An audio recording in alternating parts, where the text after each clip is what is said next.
오늘 예배하는 우리 성도들 가정가정마다 주님의 사랑과 복이 가득 차고 넘치기를 축원을 드립니다. 자, 어제 코로나 방역 지침이 변경되었지요. 그래서 먼저 하나님께 감사를 드립니다. 또한 묵묵히 기다려주신 우리 교우들께도 감사를 드립니다. 다음 주부터 우리 11시에 예배당에서 예배를 함께 드리기를 바랍니다. 세부 사항은 주중에 제가 공지를 통해서 여러분에게 알려드리도록 하겠습니다. 자, 새해 들어서 여러분들 성경을 열심히 읽고 계시지요? 여러분 모두에게 하나님이 예비하신 위대한 능력이 임하게 되길 축원을 드립니다. 지난 주간에 우리가 읽은 곳이 창세기 40장, 45장 쭉 읽었죠.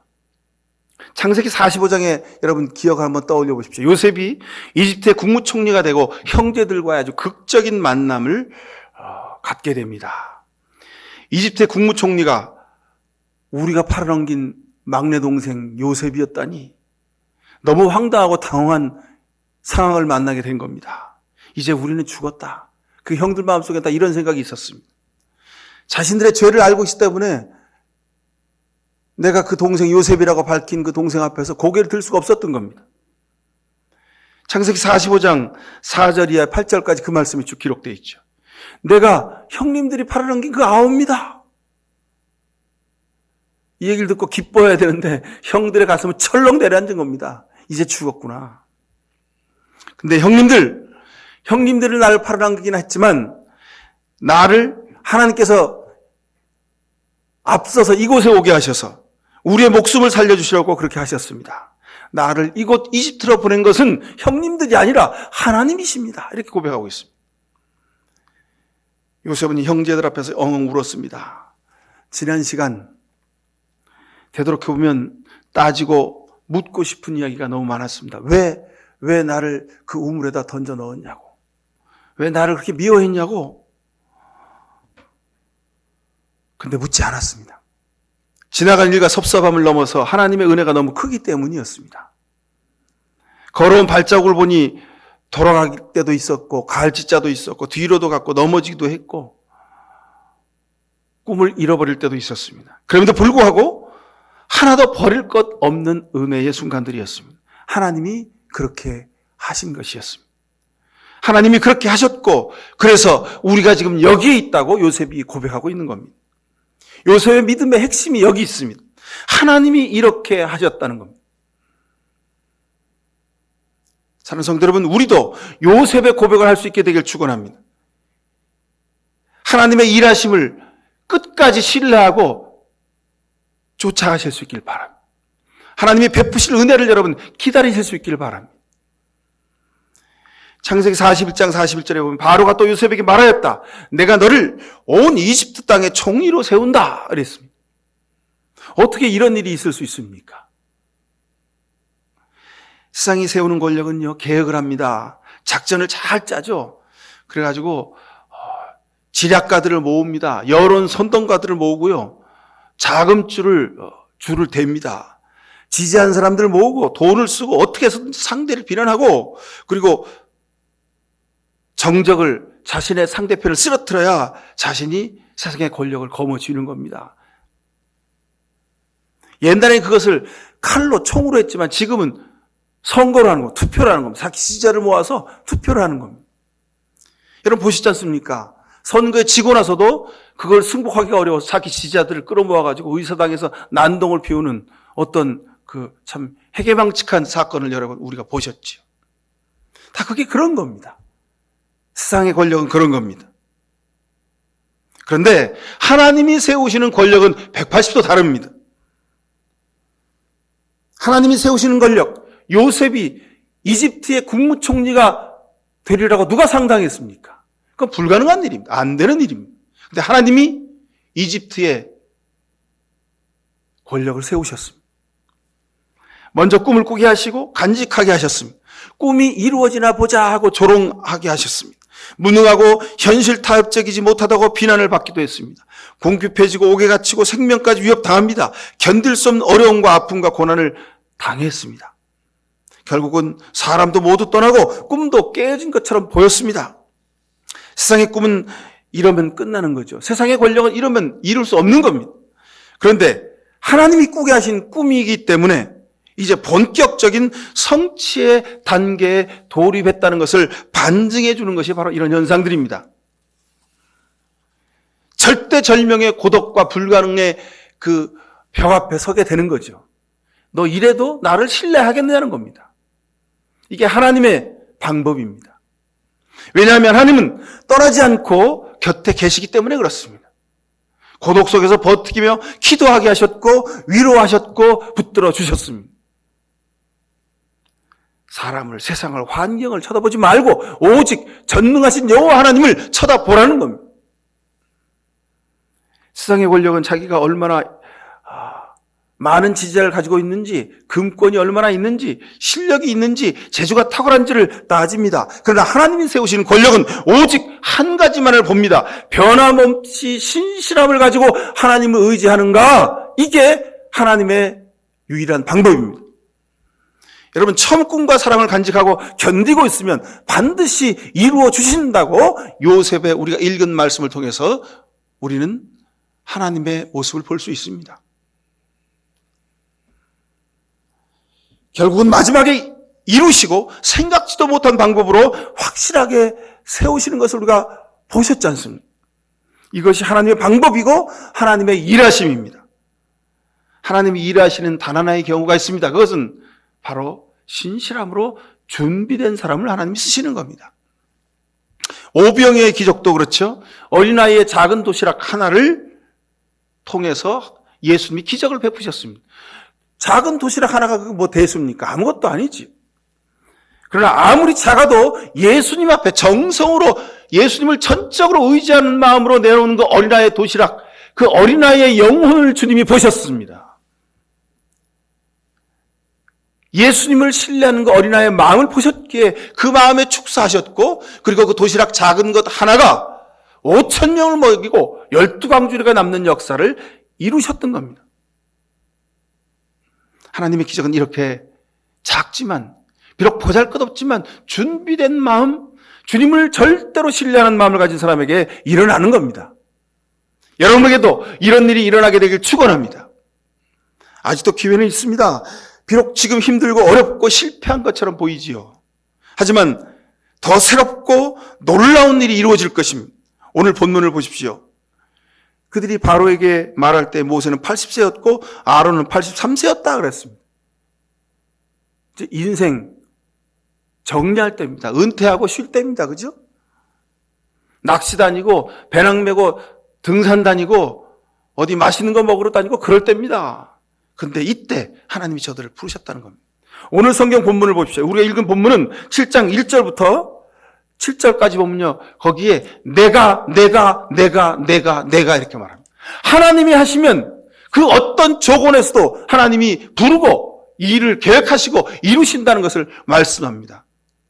모든 역사의 주인은 주어는 하나님입니다. 오늘 본문의 주어도 하나님이십니다.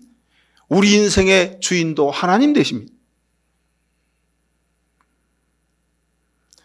80세, 83세. 이거 뭔가를 도모하기가 어려운 나이입니다. 그러나 하나님이 작정하시고 일하시면 어떤 경우에도 가능하게 됩니다. 삼손의 경우를 보십시오, 여러분. 자신의 잘못으로 하나님의 주신 능력을 잃어버리고 이제 감옥에 갇혀서 두 눈 다 뽑히고 이제 인생 끝났습니다.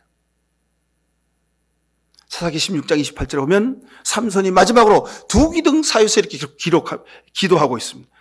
하나님 구하옵나니 나를 생각하시고, 하나님 구하옵나니 이번 한 번만 나로 강하게 해주시면 블레셋 사람의 나의 두 눈을 뺀 저 블레셋 사람들을 원수를 단번에 갚게 해달라고 간절히 기도합니다. 그리고 삼손은 오른손으로 한쪽 기둥을, 다른 손으로 다른 기둥을 붙들고 속으로 외쳤습니다.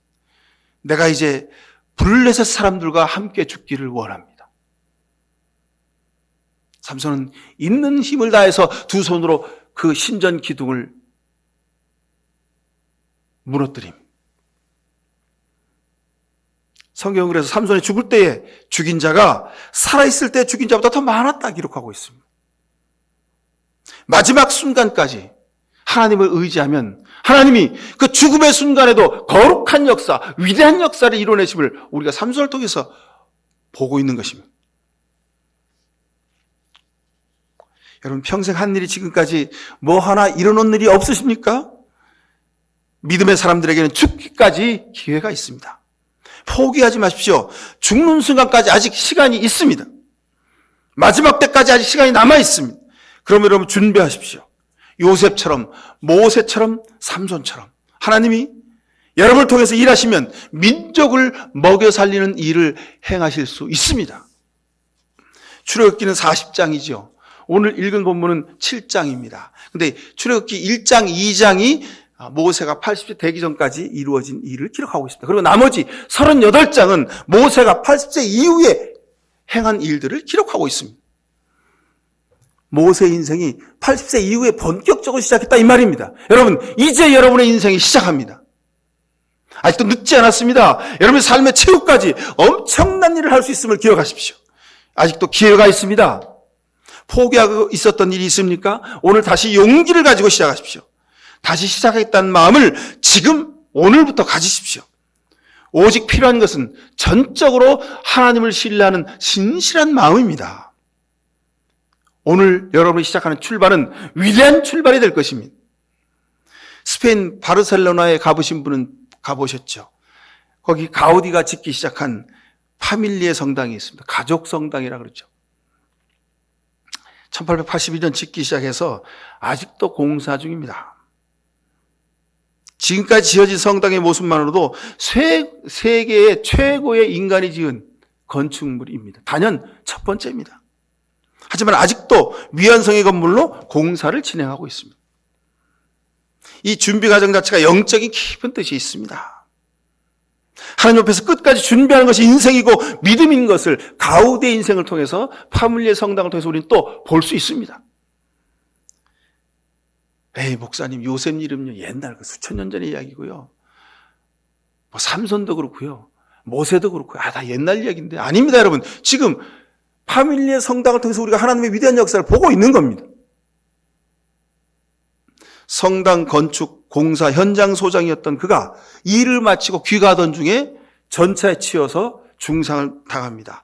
근데 뭐 인적 상이 하나도 없고 그냥 허름한 잠바 차림으로 그렇게 전차에 부딪혀서 사고를 당해서 이제 그 정신이 없는 상태입니다.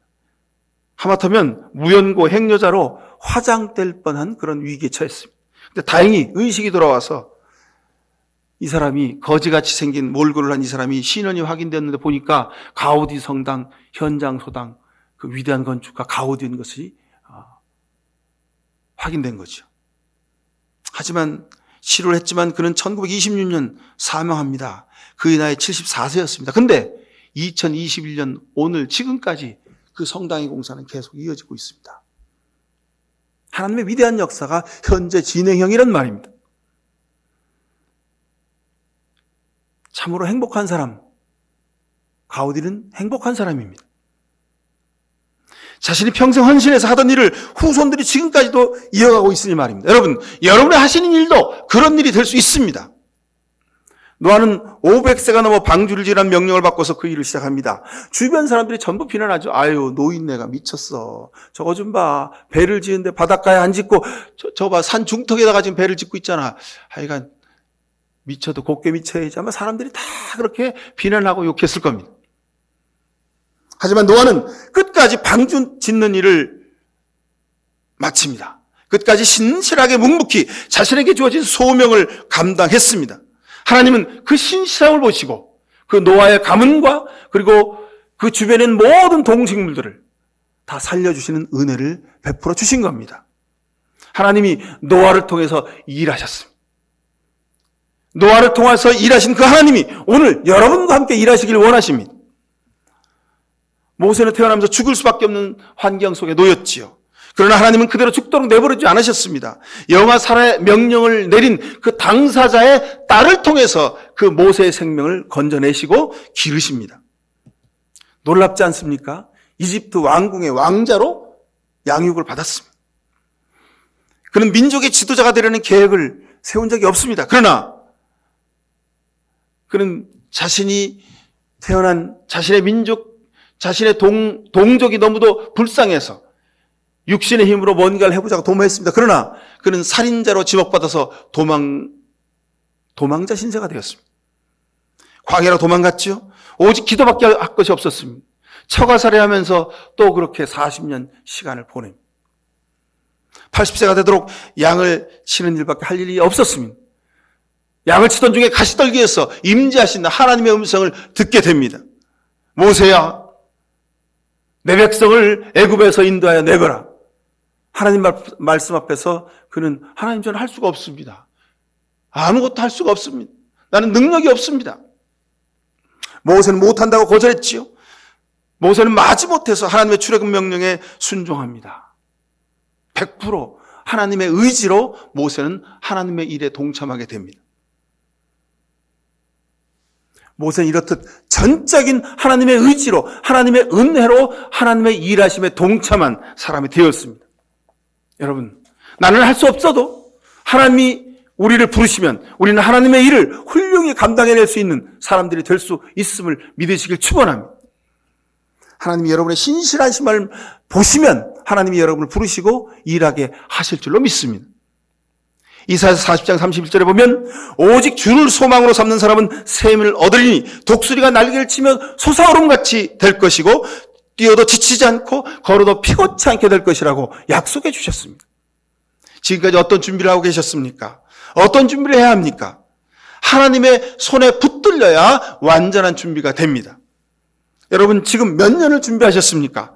겨우 2, 3년 해보다가 안 됐습니까? 10년 해보다가 안 돼서 포기하고 주저앉았습니까? 모세는 40년을 준비했습니다. 예수님은 30년을 준비했고요. 노아는 500년 이후에 쓰임을 받았습니다. 기도하며 오늘부터 다시 신실함으로 시작하십시오. 디모데전서 4장 5절에 보면 그것은 하나님 말씀과 기도로 거룩해진다 그랬습니다. 여러분, 하나님이 우리의 신실함을 보시는 기준이 여기 있습니다. 말씀과 기도입니다. 이것 외에 우리에게는 준비할 것 다른 방법이 없습니다. 말씀을 묵상하며 기도하며 하나님의 말씀에 귀 기울이고 하나님을 전적으로 신뢰하십시오. 그러면 하나님이 여러분의 신실함을 보시고 그 거룩함을 보시고 여러분을 사용하시며 우리와 함께 일하실 줄로 믿습니다. 거룩은 깨끗함이고 신실함입니다. 하나님은 신실한 사람을 쓰십니다. 여러분들이 하나님의 손에 들려 쓰임받는 신실한 믿음의 사람들 되실 수 있기를 간절히 축원을 드립니다. 기도하십시다. 사랑의 아버지 하나님, 우리를 불쌍히 여겨 주옵소서. 한두 번 해보고 1, 2년 해보고 포기하고 잊어버리고 꿈을 잊을 때도 많았습니다. 이제 요셉과 모세의 삶을 돌이켜보며 우리의 삶을 다시 한번 준비하려고 합니다.